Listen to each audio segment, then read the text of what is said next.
Hi, welcome to Strength Reversed. It's Amy. Thank you so much for joining me. I am outside today so I could get some good lighting, and I am doing a VR to Wilderness Whispers ASMR, and this is the hashtag convince me to pair decks. So she was kind enough to do a VR to my Convince Me Oracle tag, where I asked people to convince me to like Oracle decks, and I was inspired and convinced. And I am going to try, well, I'm not going to try to convince anyone of anything because I usually do not pair decks. I'm kind of no nonsense when it comes to tarot reading, but I'm always looking to jazz up a tarot reading or try something new. So I'm just going to spitball some ideas for how to pair some decks. And there are 4 prompts here: the why pair decks, how to pair decks, how many decks can you pair in a reading, and some example readings. So I have several decks here. These are just some of my favorites. I have the Weiser Tarot, which is a kind of a more attractive Rider-Waite. I have the Mystical Moments Tarot. I have the Wandering Moon Tarot, LightSeers, and then I have one Oracle deck. So I'm just going to fly by the seat of my pants here. And I figured I would do a Celtic Cross. Now, disclaimer, I usually do not do formal spreads when I read tarot. I usually just kind of name the position that I'm going to put a card in and call it a day. But I figured, since this is a demo reading, that I'm going to do a Celtic Cross, and I'm going to try any number of ways to pair decks, which I usually, like I said, don't do. But I'm up for a challenge, so we'll see. So the first question is, why pair decks? And I'm going to shuffle the Weiser Tarot here, and I think I'm going to do a fake-ass reading about a fake-ass person and see what comes up. I'm not even going to pick a topic. I'm going to start a reading the way I usually start a reading. I am pro questions, so I usually will not do a bunny ears general reading for someone. I want a topic, because I think, you know, garbage in, garbage out. If you don't ask a specific question, the reading can sometimes not yield a very good answer or a very useful answer. So I really like setting intentions or asking questions of the tarot, well thought questions of the tarot. And I like big questions. But I'm going to break all the rules today, and I'm going to just lay out a couple of cards. And honestly, if I did this and I did pair a bunch of decks, and I might convince myself to do that here, I would probably start with a Rider-Waite or a deck that I am very familiar with. And the way I might start a reading for another person is to lay the first 2 positions of the Celtic Cross, which is what covers them and what crosses them. So this is just an example person.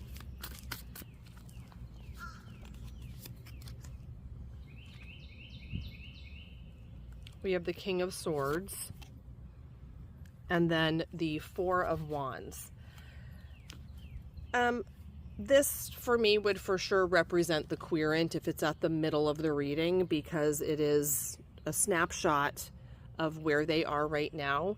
So the King of Swords is someone, for me, who is very responsible, who really has their act together, and who's a good communicator and a good leader. And I'm just, because even though this is a made-up person, I'm just gonna say whatever. I'm getting into the tarot zone. So the King of Swords also, though, does things out of obligation and not necessarily because they wanna. they are going to take care of business. And I think Severus Snape is a good example for me of a King of Swords. He's very direct, and you might not know his motives, but he's doing what he's supposed to do for the good of all. And he doesn't mince words. And what's crossing this fake-ass querent right now is the Four of Wands.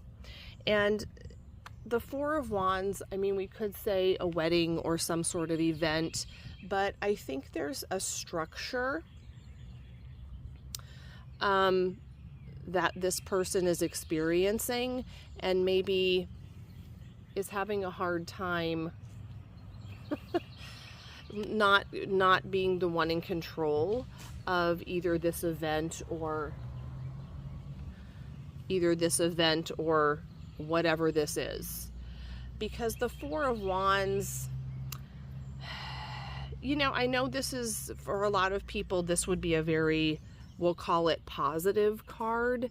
But for me, the Four of Wands is one of those cards that triggers me a lot.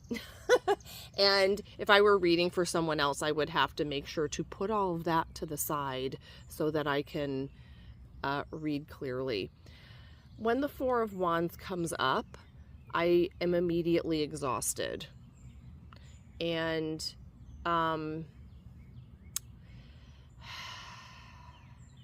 annoyed. Okay, wait, no, this can't be therapy for me. So I'm just going to leave this card here. And I think right now we can pause because this is a fake person, and if they had asked a question like, there's a wedding coming up, or my son is marrying some person I can't stand, or I'm not sure if I want to go through with this wedding, then this would give me the flavor of the card. But this is a good time, I think, to pair. And we could pull a clarifying card, but for me, when I think of I try not to pull too many clarifying cards, but I think to pull a different deck, a card from a different deck, is a really good way to go about clarifiers, because it almost removes it. It's almost less confusing. And I'm going to go with the LightSeers, just intuitively. And I'm going to pull a card to tell me about the flavor of this Four of Wands. The love bugs are everywhere. Everywhere.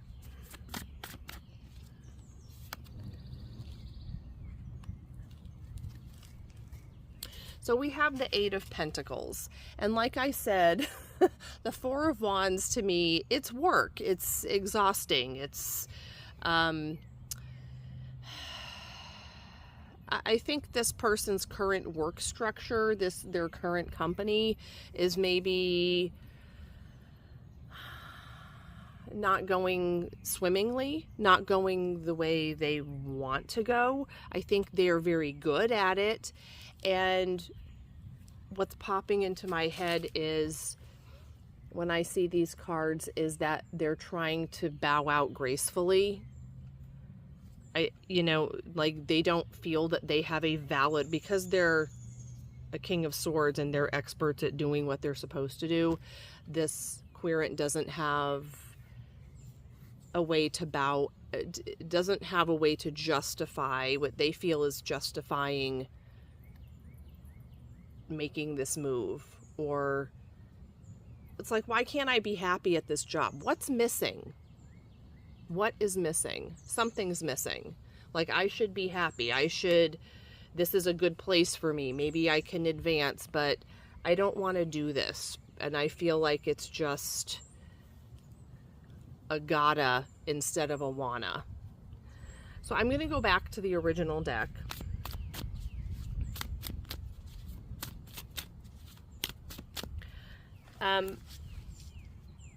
At this point, I could ask a real person, is this about work? We would take care of that beforehand.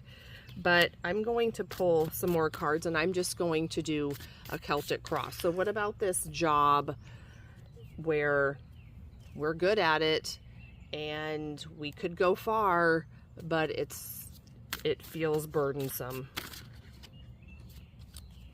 And when I lay the Celtic Cross, because another reader, a teacher of mine, told me this, it's a cross, and so you know, I lay it like I'm doing the sign of the cross. So we'll just do this in our original handle tarot.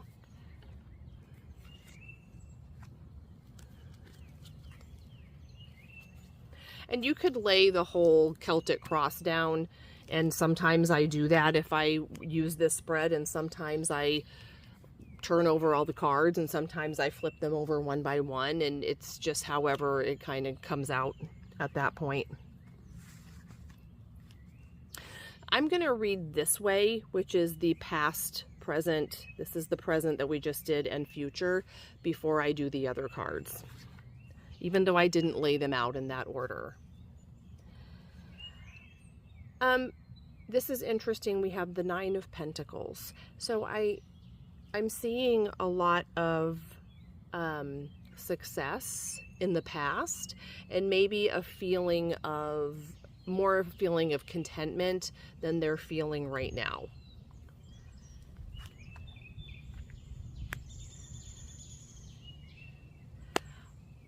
So we have another king, and I think this is fortuitous because in the near future, so for me, this is the, like, within the last few months, within the next few months,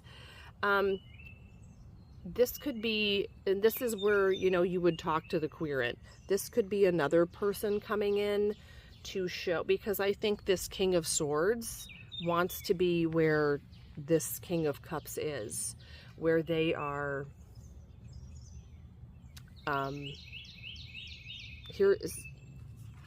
here's that platform again.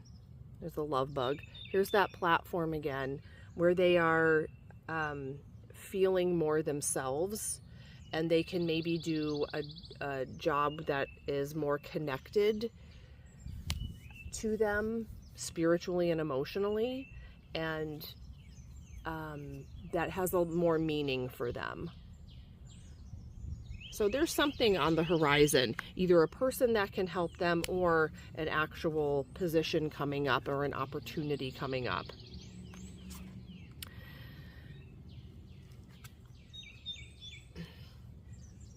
In the foundation of this, which is the building blocks of how they came to be in this situation,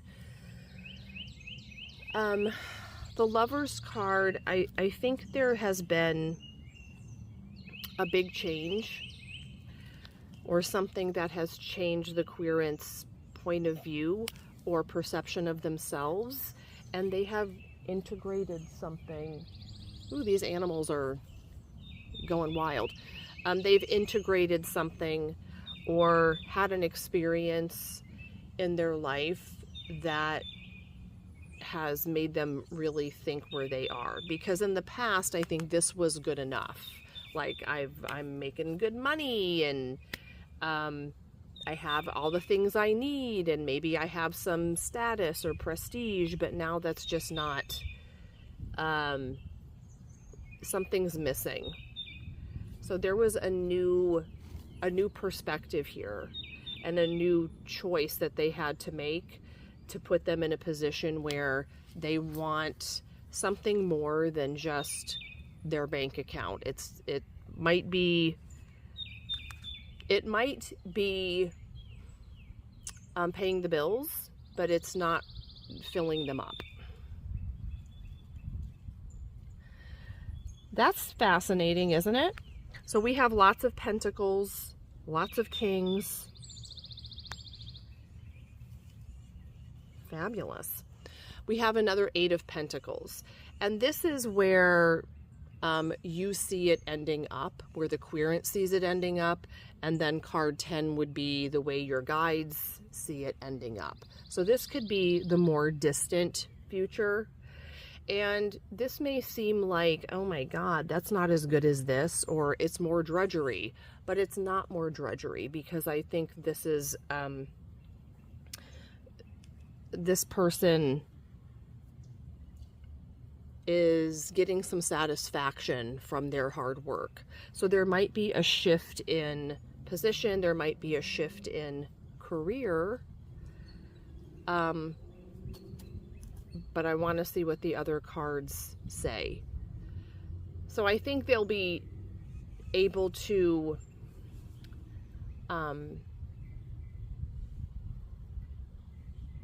whenever there's job stuff coming up, there's a fear of, I don't think this person has a fear of not making money. Like, I know they're going to work, but let's see what the other cards say.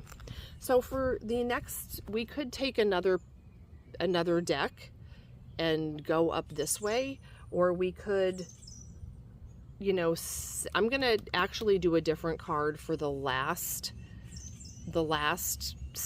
part of the staff, because it's a cross and a staff is the Celtic Cross. And let's just lay some cards. Actually, I'm going to do a no. This is like, I'm getting, you know, whatever. Okay, so I'm going to do a mystical moments, because I think this first card is how you see yourself. It's what's going on the inside. And then the next card would be how others see you, or the environment. So let me,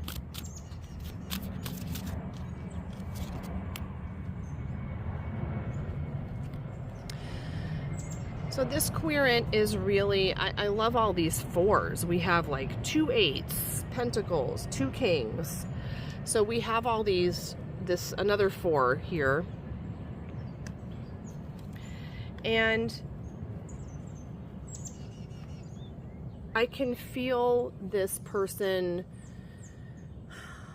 I think the King of Wands is the King of Swords is allergic to rest. But especially, you know, letting their mind relax. But I think the stress is getting to them.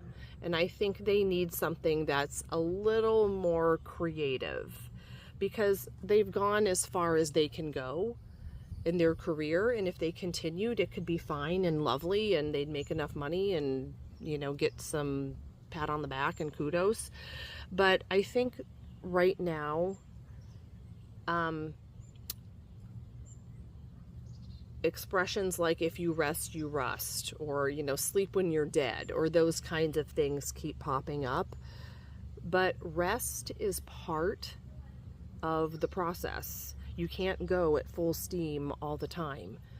That percolation, that time for things to settle and you to mull things over, is part of the process. It's not doing nothing, because things happen even when we can't tell that they happen. I'm going to, this deck seems not more impersonal, but just a little more removed, kind of. We can't really know what other people think of us, but we could ask the tarot cards. So let's just see how others view this, or the environment.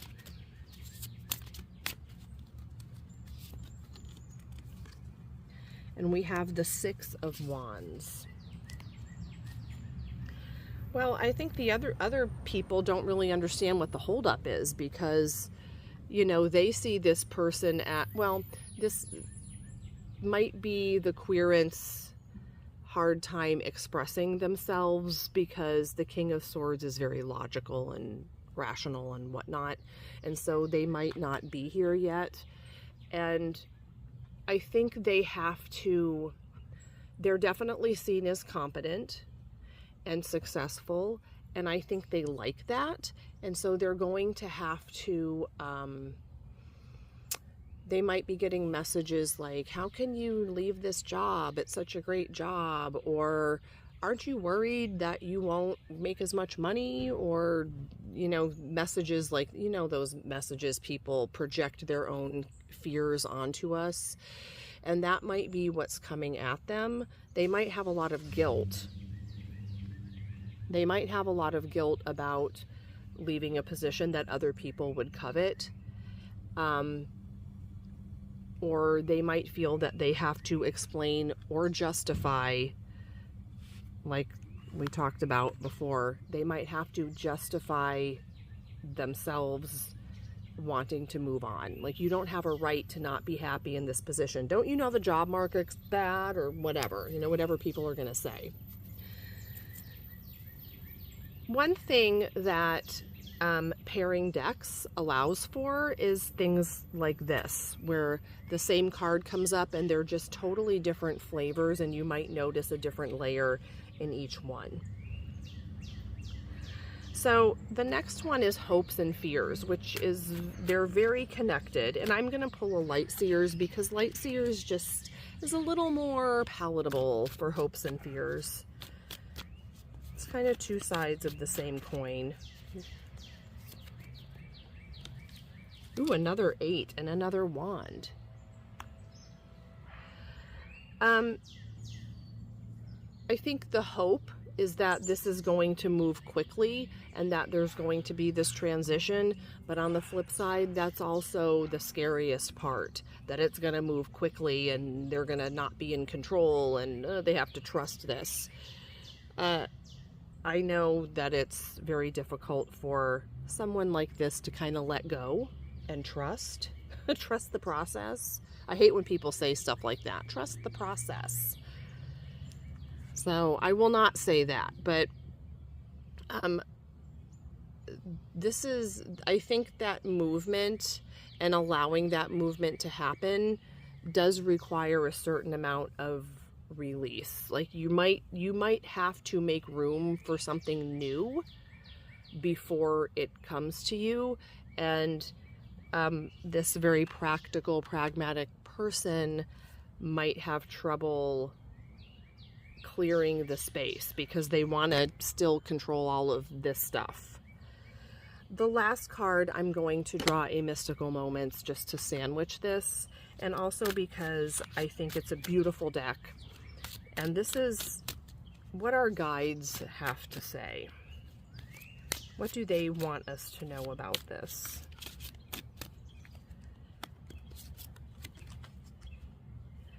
Well, it couldn't be better. We have more Pentacles, the 10 of Pentacles this time.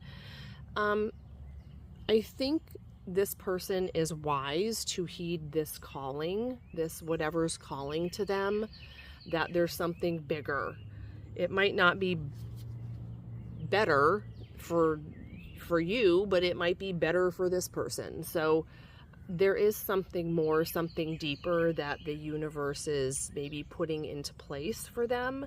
Maybe they are paying attention to their calling and are worried that they can't make money off of it. But I think the guides are reminding them that they're not in this alone, and that taking this chance really is going to pay off.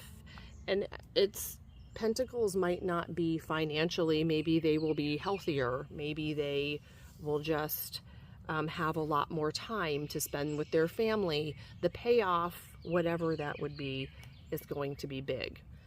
Oh, come on, Florida. Is it really going to rain on my reading? And just to pair an oracle deck, which I'm into now, I'm going to pull a Celestial Oracle card just as maybe a homework. I like to end readings with a homework card because it's something practical that you can actually do, which I find empowering. It might be a mantra, or, you know, what you can tell yourself when you're doubting, or what's your next step, kind of a thing. Okay.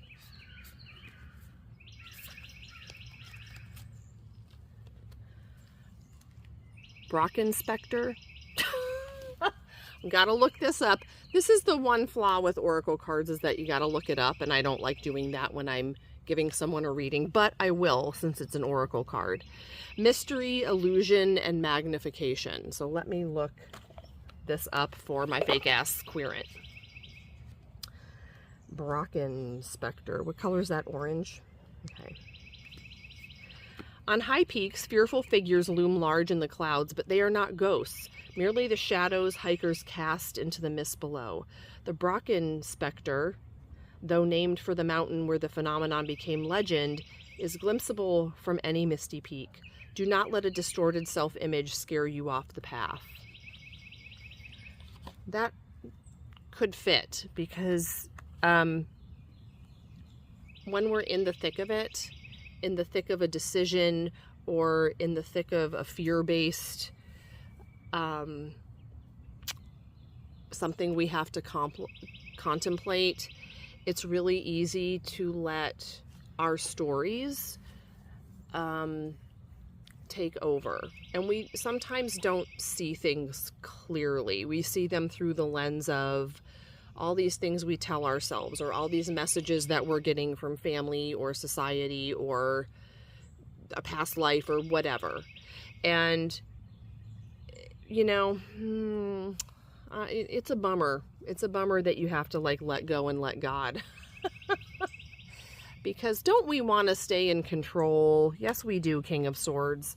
But I really think this in embodying this more of a cups king who is not out of control at all. They are very grounded, and they are not controlled by their emotions. And just knowing that things get messier before they get neater. You gotta embrace the mess. I'm not gonna say trust the process, because I hate that. Okay, well, this is just how I decided to pair decks. I intuitively pick. This is an easy card to, where's the thing? This is an easy card. The last wrap-up card is an easy card to either pull an oracle or from some other deck, but clarifiers are a good way. And I just pulled different cards from different decks depending on how I intuitively felt that position in the spread called for it. I hope this makes sense. This is why I like having a real person in front of me, because I would know if this is about work or if they're thinking of changing careers, and then the cards would come into focus a little bit more. It wouldn't be a Brocken specter. Okay. Well, that's my 2 cents, and thank you for watching. And I didn't expect it to be so long, but there you go. Put it on double speed and away we go. Bye.